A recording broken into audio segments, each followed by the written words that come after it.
The heat that summer in Harlem was not merely a matter of temperature, it was a physical weight, a living thing that pressed down on the rooftops of the tenements and curled around the lampposts like a serpent. It was August 1964, and the air smelled of ozone, exhaust fumes, and unlit gunpowder. The city was a powder keg, and there were men in high offices downtown who were desperately searching for a match. The newspapers, particularly the scandal-hungry tabloids like the Daily Graphic, had been running headlines all week screaming about the Harlem jungle, painting the neighborhood as a lawless pit of violence waiting to explode. They needed a riot. A riot justified budgets. A riot justified brute force. A riot sold papers. But Harlem had been quiet, a tense, disciplined quiet that frustrated the powers that be. So they decided to stop waiting for the fire and start it themselves. The target was chosen with cruel precision. St. Bethel African Methodist Episcopal Church on 110th Street.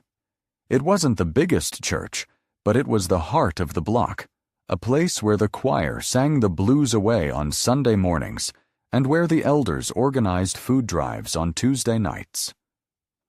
At 2 a.m. on a Friday, under the cover of a darkness that the police patrol cars conveniently ignored, a group of men, hired thugs from Hell's Kitchen, paid in cash by intermediaries who answered to corrupt precinct captains, descended on St. Bethel. They didn't just vandalism it, they violated it. They smashed the stained glass windows that depicted the Black Christ. They overturned the pews, and on the white clapboard siding of the entrance, they spray-painted slurs so vile, so hateful, that they burned the eyes of anyone who read them.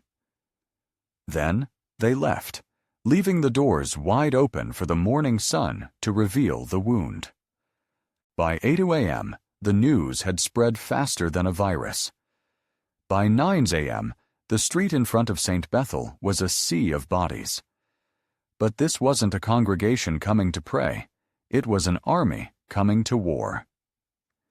Young men, their muscles tense with a lifetime of swallowed indignities, filled the intersection. They carried baseball bats, tire irons, and lengths of chain. Their eyes were wet with tears of rage, but their jaws were set in stone. Leading them was a young firebrand named Tyrell, a 20-year-old with a scar over his eye and a heart full of napalm. Tyrell was shouting, rallying the troops, pointing toward the police precinct 3 blocks away. "They did this!" Tyrell screamed, his voice cracking. "They spit in God's house. If they want a war, let's give them a war. Burn it down. Burn it all down." Across the street, parked in an unmarked sedan, sat Detective Sergeant Miller and a photographer from the Graphic. Miller was smiling. He picked up his radio. "Dispatch, we have a code 1013 forming on a 132nd. Send the riot squad. Send the wagons. We're going to fill the jails today." The photographer was checking his flash, eager for the shot of a black youth throwing a brick. The money shot that would be on the front page tomorrow with the caption, "Savages." It was a trap. A perfect, psychological mousetrap designed to snap the neck of the community's dignity. The stage was set. The actors were in place. The script called for blood, but the scriptwriter hadn't consulted the director. Just as Tyrell raised a crowbar high above his head to lead the charge, a low, black Lincoln Continental rolled into the intersection. It didn't honk. It simply nudged its way through the crowd with the slow, inevitable momentum of a glacier. The crowd parted. They knew that car. The Lincoln stopped between the mob and the road leading to the police station. The driver's door opened, and out stepped Ellsworth Bumpy Johnson. He was dressed immaculately in a dark blue suit, a crisp white shirt, and a silk tie. In the midst of the sweating, screaming, chaotic mass, he looked like he was on his way to a board meeting. He walked to the center of the street, standing directly in Tyrell's path. He didn't shout. He didn't raise his hands. He just stood there, lighting a cigarette with a gold lighter, the metallic clink audible in the sudden hush that fell over the front rows of the mob. "Move, Bumpy," Tyrell said, his voice trembling with adrenaline. "This ain't business. This is personal. Look what they did." He pointed at the defiled church. "We gotta settle the score." Bumpy took a drag of his cigarette and exhaled a long, thin plume of smoke. He looked at the church, then at the police cars gathering at the end of the block, then finally at Tyrell. "You're right, Tyrell," Bumpy said, his voice calm, conversational. "They did a terrible thing, and right now, there is a man named Miller sitting in a car over there, praying to a God he doesn't believe in that you throw that crowbar." "Let him pray," Tyrell shouted, and the crowd roared in agreement. "We'll give him something to pray about." "You're a boxer, aren't you, Tyrell?" Bumpy asked, ignoring the outburst. Tyrell blinked, confused by the non sequitur. "What? Yeah, golden gloves." "Then you know about the phantom bell," Bumpy said. He stepped closer, entering Tyrell's personal space. "In the ring, a dirty fighter will sometimes have a cornerman stomp on the floor to make a sound like the bell. Or they'll drop their guard, invite you in. It's a fake signal. They want you to drop your hands. They want you to think the round is over, or that you see an opening. And the moment you react to that fake bell, the moment you lose your discipline and swing wild, that's when they knock you out." Bumpy turned to address the crowd, his voice projecting without shouting, commanding the attention of hundreds. "Look at the corner. Look at the rooftops. You see the cameras? You see the riot gear? They have set the table for a feast, and you are serving yourselves up as the main course. They didn't deface that church because they hate God. They defaced it because they need a picture of you acting like animals. They want you to throw that brick so they can lock you in a cage and say, 'See? We told you they were violent. We told you they didn't deserve rights.' So what do we do?" someone shouted from the back. "Just take it? Let them walk all over us?" "No," Bumpy said sharply. "We fight. But a grandmaster doesn't fight the way a drunk does. A drunk throws a punch and breaks his hand on the wall. A grandmaster changes the board." Bumpy pointed at the church. "They want to show the world that Harlem is a place of destruction. So, we are going to make them show the world something else. Tyrell, put down the crowbar." Tyrell hesitated, his knuckles white. "Put it down," Bumpy ordered, his eyes flashing with that legendary cold fire. Tyrell dropped the iron bar. It clattered loudly on the asphalt. "Now," Bumpy said, reaching into his pocket and pulling out a thick roll of cash. He tossed it to one of his lieutenants, a man named Whispers. "Go to the hardware store on 125th. Buy every can of white paint they have. Buy brushes. Buy turpentine. Buy glass. Bring ladders." He turned back to the crowd. "They broke it in the dark. We will fix it in the light. We aren't going to riot. We are going to work. We are going to make this church more beautiful by sunrise than it was yesterday. And we are going to do it while they watch." The tension in the air shifted. The thirst for blood was replaced by a confusion that slowly morphed into a different kind of resolve. It wasn't the hot, reckless energy of violence. It was the cold, hard steel of determination. The men put down their bats and picked up brooms. They traded chains for scrapers. Within an hour, St. Bethel wasn't a crime scene. It was a construction site. Bumpy organized them like a general. He put the old men on the logistics, bringing water and sandwiches. He put the young, strong men on the heavy lifting, removing the broken pews and sweeping the debris. He put the steady hands on the painting detail, and he made them wear their Sunday best. "Go home," he told them. "Put on a tie. Put on a clean shirt. If we are going to labor for the Lord, we will look like gentlemen." By midnight, the scene was surreal. The police had set up floodlights, expecting to illuminate a brawl. Instead, the harsh white light fell upon 300 black men, dressed in slacks and button-down shirts, silently scraping graffiti off the walls of a church. There was no shouting, no cursing, just the rhythmic swish-swish of brushes and the scraping of wire against wood. It was a symphony of discipline. Detective Miller stood by his car, his mouth agape.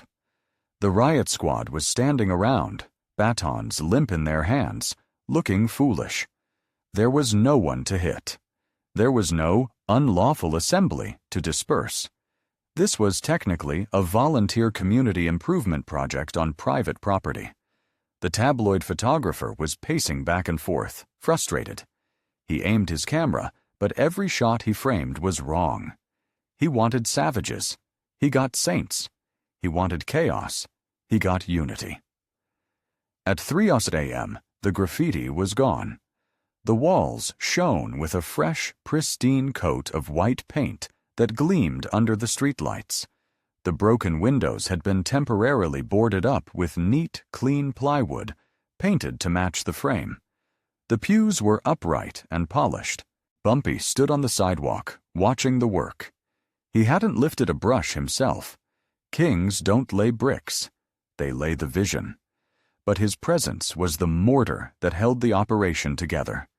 Tyrrell walked up to him, his shirt covered in paint, sweat dripping from his nose. The rage was gone from his eyes, replaced by a strange, exhausted pride. "It looks good, Bumpy," Tyrrell said. "It looks better than good," Bumpy corrected.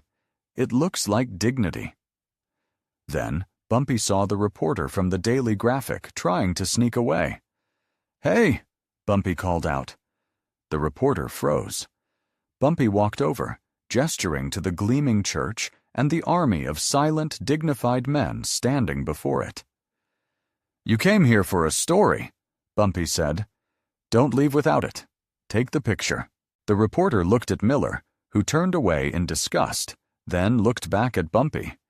He raised his camera. Flash. He took another. Flash. He captured the image of Tyrrell, standing tall with a paint roller like a scepter. He captured the image of the elders serving coffee to the workers. He captured the image of a community that refused to be broken. The next morning, the headline in the Daily Graphic was not the one Miller had paid for. There was no riot in Harlem. Instead, buried on page 4, but undeniable, was a photograph of the restoration with the caption, "Harlem residents restore vandalized church in night of vigil." They couldn't spin it. The visual evidence of their dignity was too overwhelming. The fake bell had rung, but the fighter hadn't flinched. That evening, Bumpy sat in his office at the back of the Blue Note. Tyrrell was there, sitting opposite him, looking at his hands which were still speckled with white paint. "We didn't get them back, though," Tyrrell muttered. "The guys who did it, they got away." Bumpy poured 2 glasses of cognac. He slid one to the young man. "Did they?" Bumpy asked. "Think about it, Tyrrell. Their goal was to make us look like animals so they could justify treating us like animals. Instead, we made them look like incompetent vandals, and we looked like the protectors of civilization. We didn't just beat them, kid. We humiliated them, and we did it without giving them a single drop of our blood." Bumpy leaned back, swirling the amber liquid. "In this life, you will hear many fake bells. People will spit on you, lie about you, try to drag you into the mud with them. They want you in the mud because in the mud, you look just like them. But you must be the fighter who waits. You wait for the real opening. And the real opening isn't their face, it's their mind. Yesterday, you wanted to break their bones. Today, you broke their narrative. That, my son, is a knockout." The lesson of St. Bethel became a cornerstone of the Bumpy Johnson mythos. It wasn't just about being tough. Any thug with a gun could be tough. It was about being smart. It was about emotional intelligence before there was a term for it. It was the understanding that when you're a black man in America, your anger is a weapon that is often turned against you, but your dignity is a shield that no amount of police brutality can crack. Bumpy taught Harlem that the ultimate rebellion against a system that wants to see you fail is to succeed, spectacularly and undeniably, right in their faces. Years later, when the riots of the late 60s eventually did tear through other cities, the blocks under Bumpy's control often remained islands of relative calm. Not because he ruled with an iron fist, though he did, but because he had instilled a deeper discipline. He had taught them the difference between reacting and responding. He had taught them that a king does not howl at the dogs barking at the gate. He simply reinforces the gate and lets the dogs exhaust themselves. The church still stands today, and if you scrape away enough layers of paint on the siding near the entrance, you might find a microscopic trace of the white lead paint from 1964, a hidden layer of history that serves as a reminder. The loudest noise isn't the explosion of a bomb, but the unified silence of men who know their own worth. The fake bell rang, but Harlem didn't blink. That was the night the thugs became the architects, and the gangster became the guardian. And in the chess game of the streets, that move was worth more than 1,000 pawns.